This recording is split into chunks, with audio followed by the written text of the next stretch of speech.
درود دوستان عزیز.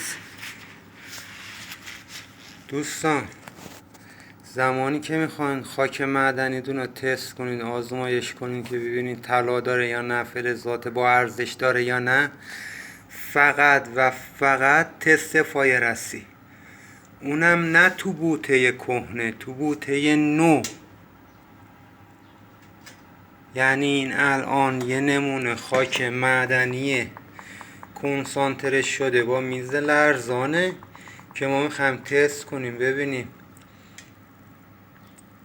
چقدر طلا بهمون میده.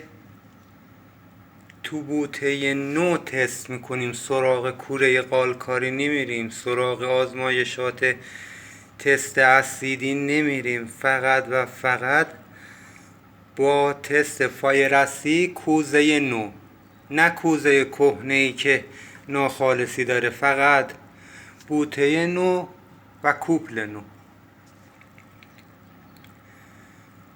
و یکی دیگه این که دوستان، برای خودتون درد رنج زحمت فراهم نکنید. اگر میخواین خاک معدنیتون رو تست کنید، فقط و فقط فایرسی، اونم تو بوته نو این کار رو انجام بدید تا جوابتون قابل استناد باشه، کارتون قابل پیگیری و اصولی باشه.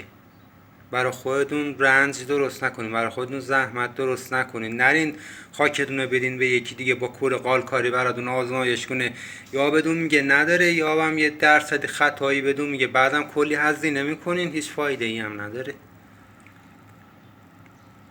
دوستان، حالا من مرحله به مرحله تستی آزمایشی فایرسی ها براتون نشون میدم که کامل متوجه بشید.